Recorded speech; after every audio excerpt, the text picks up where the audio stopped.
Back to my channel. मैं अंशुल द्विवेदी आपका अपने चैनल एमपी एग्जाम के सामने लर्निंग प्लेटफॉर्म में आप सभी का स्वागत वंदन अभिनंदन करता हूं। आशा करता हूं आप सभी स्वस्थ होंगे, मस्त होंगे, ज़बरदस्त होंगे। और मैं ऐसी उम्मीद करता हूं कि मैंने जो पीएससी की मैंने एक सीरीज जो शुरू किया है आपको वो पसंद आ रही होगी, है ना। अगर आप उसको कंटिन्यू देखते जाते हैं, अगर पढ़ते जाते हैं ढंग से, अगर सुनते भी जा रहे हैं, इसीलिए मैंने पीडीएफ भी मैंने आपके सामने सेट कर दिया अपनी स्क्रीन पे। मैं पीडीएफ के साथ बताने की कोशिश करता हूं कि अगर आप उससे पढ़ते भी जाएंगे तो आपसे सारी चीज़ें आपसे बनती जाएंगी, है ना। आप नोट्स बनाना चाहेंगे, आप नोट्स भी बना सकते हैं उस चीज़ की। मैं उसी क्रम में अगला ये सीरीज़ लेके आपके सामने आया हूँ, जो पेपर मेंस के पेपर 1 के यूनिट 4 का ही चैप्टर है। ये के सिलेबस में है, पार्ट ए का जो है, पेपर 1 के पार्ट ए में यूनिट 4 के जो चैप्टर में है। हम बात करेंगे मध्य प्रदेश की सांस्कृतिक विरासत। मध्य प्रदेश की सांस्कृतिक विरासत के बारे में पूरे डिटेलिंग से पढ़ेंगे। इसमें प्रीलिम्स के फैक्ट भी हैं, मेंस के फैक्ट्स भी हैं। आपको सारी चीज़ें एक तरफ से सुनते जाना है बस। चलिए हम शुरू करते हैं। मध्य प्रदेश साहित्य, कला एवं संस्कृति से जुड़ी संस्थाएं कौन सी हैं? तो पहला है रविंद्र भवन। स्थापना इसकी 1884 में हुई थी। अवस्थित कहाँ पे स्थित है? ये भोपाल में है। उद्देश्य क्या है? सांस्कृतिक, शैक्षणिक तथा कलात्मक क्रियाकलाप आयोजित करना। दूसरा है मध्य प्रदेश कला परिषद। स्थापना इसकी 1952 में हुई थी। इसकी अवस्थिति कहाँ पे है? भोपाल में है।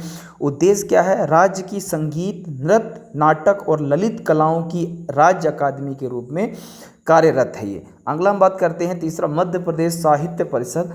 स्थापना 1954 में हुई थी। अवस्थिति इसकी भोपाल में है।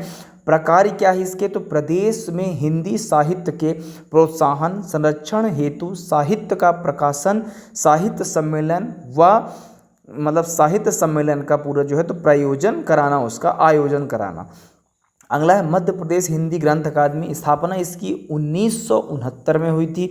इसकी अवस्थिति कहाँ पे? भोपाल में है। प्रकार इसका क्या है? उच्च शिक्षा के लिए पाठ्य एवं पाठ्य एवं संदर्भ सामग्री उपलब्ध करवाना। अगला है मध्य प्रदेश उर्दू अकादमी। तो स्थापना इसकी 1976 में हुई थी। उर्दू अकादमी की स्थापना 1976 में हुई थी। अवस्थिति इसकी भोपाल में है। प्रकार क्या है? मध्य प्रदेश में उर्दू साहित्य के प्रोत्साहन एवं संरक्षण के लिए शैक्षणिक संस्थाओं को आर्थिक सहायता प्रदान करना। अगला है कालिदास संस्कृति अकादमी। तो स्थापना इसकी 1977 में हुई। अवस्थिति इसकी कहाँ पे है? उज्जैन। प्रकार कालिदास एवं संस्कृति की अन्य गौरवपूर्ण कृतियों की विश्व की भाषाओं में अनुवाद एवं प्रकाशन करना है इसका मतलब। अवस्थिति इसकी उज्जैन में है। कार्य इसका क्या है? तो कार्य क्या है? कालिदास एवं संस्कृति की अन्य गौरवपूर्ण कृतियों का विश्व की भाषाओं में अनुवाद एवं प्रकाशन करना, ये इसका कार्य है। उस्ताद अलाउद्दीन खां संगीत अकादमी। स्थापना इसकी 1979 में हुई थी। अवस्थिति इसकी भोपाल में है। कार्य क्या है इसके? भारतीय शास्त्रीय संगीत के संरक्षण, संवर्धन और विस्तार के लिए कार्य करना। दूसरा कार्य क्या? प्रतिवर्ष मैहर में अलाउद्दीन खास समारोह, देवास में गंधर्व समारोह एवं रायगढ़ में चक्रधर समारोह का आयोजन कराना, ये उस्ताद अलाउद्दीन खां संगीत अकादमी के कार्य हैं। अगला है मध्य प्रदेश सिंधी अकादमी। तो स्थापना 1983 में हुई थी। अवस्थिति इसकी भोपाल में है। प्रकार क्या है? हिंदी सन्निधि, उर्दू, पंजाबी का एक मंच पर कविता, कहानी, पाठ, प्रस्तुति इत्यादि करना। अगला है मध्य प्रदेश संस्कृति अकादमी। 1985 में इसकी स्थापना हुई। अवस्थिति इसकी भोपाल में है। कार्य क्या है इसके? सांस्कृतिक साहित्य को बढ़ावा देने के लिए समारोह, संगोष्ठी एवं पुरस्कार वितरण का आयोजन करना। मध्य प्रदेश तुलसी अकादमी की बात करो तो स्थापना 1987 में हुई थी। अवस्थिति इसकी भोपाल में है। प्रकार क्या है? तुलसी साहित्य का अन्वेषण, प्रचार, प्रसार और संरक्षण करना। अगला है भोजपुरी एवं पंजाबी साहित्य अकादमी। स्थापना इसकी 2013 में हुई। अवस्थिति इसकी भोपाल में है। प्रकार भोजपुरी एवं पंजाबी भाषा का विकास करना है। भारत भवन। स्थापना 13 फरवरी 1982 को हुई थी। अवस्थिति इसकी भोपाल में है। वास्तुकार इसके चार्ल्स कोरिया हैं। उद्देश्य क्या है?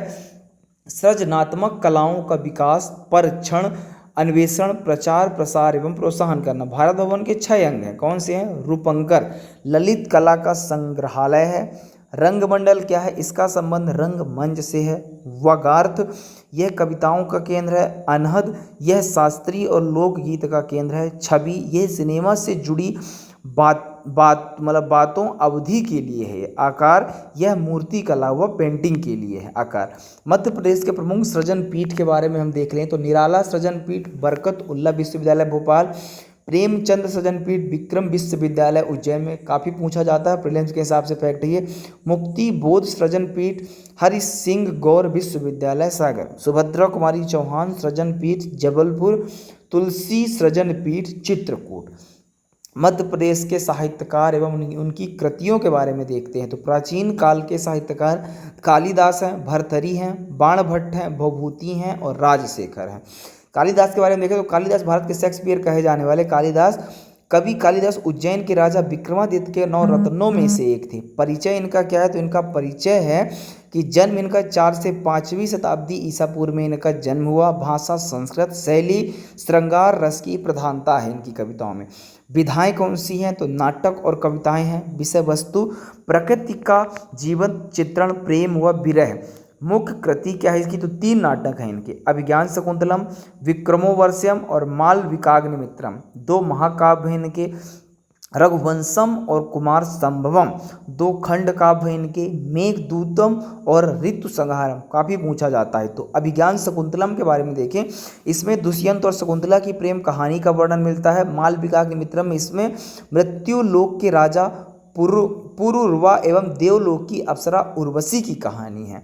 रघुवंशम में महाराज दिलीप से लेकर रघुवंश के अन्य राजाओं का सुंदर वर्णन है। कुमार संभव में देखें, इसमें शिव पार्वती की प्रेम कथा और कार्तिकेय के जन्म की कहानी है। ऋतु संहार में इसमें सभी ऋतुओं का सुंदर वर्णन है। कालिदास ने बसंत ऋतु को ऋतुराज बताया है। मेघदूत में इसमें यक्ष तथा मेघ से अनेक संदेश ले जाने की प्रार्थना और उसे अपनी प्रिया के पास भेजने का वर्णन मिलता है। कालिदास ने अपनी रचनाओं में मानवीय भावनाओं के साथ प्रकृति का सूक्ष्म निरीक्षण भी किया है। भर्तृहरि के बारे में हम देख लें तो परिचय शतक काव्य के अग्रदूत, शतक काव्य के अग्रदूत भर्तृहरि के काल को संभवतः 7वीं शताब्दी माना गया है। रचनाएं कौन सी हैं तो श्रृंगार शतक, नीति शतक, वैराग्य शतक। विषय वस्तु एवं भाषा शैली इनके क्या है, सांस्कृतिक सुख दुख का चिंतन, संस्कृत भाषा एवं गति शैली का प्रयोग करना। भवभूति के बारे में हम देख ले तो परिचय श्रीकंठ के नाम से विख्यात भवभूति का काल 8वीं शताब्दी था। इनकी रचनाएं उत्तर रामचरित, मालती माधव, महावीर चरित। विषय वस्तु और भाषा शैली क्या थी इनकी तो गर्भाय ज्ञान और बुद्धि का अद्भुत प्रदर्शन किया इन्होंने। संस्कृत भाषा एवं नाट्य शैली का प्रयोग किया। अब अगर हम बात करें बाणभट्ट की बात करें तो यह बाणभट्ट यह हर्षवर्धन के दरबारी कवि थे। हर्षवर्धन ने उन्हें कवि चक्रवर्ती की उपाधि दी थी। रचनाएं हर्षचरित्र, कादंबरी। इनके मनोहारी प्रकृति चित्रण के कारण इन्हें साहित्य के वनांचल का केसरी कहा जाता है। राजशेखर के बारे में हम देखें तो त्रिपुरी के कलचुरी वंश के शासक युवराज देव प्रथम के दरबारी कवि थे। रचनाएं काव्य मीमांसा, कर्पूर मंजरी, बाल रामायण, बाल भारत, ये इनकी प्रमुख रचनाएं थी। मध्यकाल के साहित्यकार हैं केशवदास, भूषण, पद्माकर, बिहारी लाल और राजा भोज। अगली वीडियो में हम इनके बारे में चर्चा करेंगे। आशा करता हूँ कि ये वीडियो आपको पसंद आएगी। Thank you so much.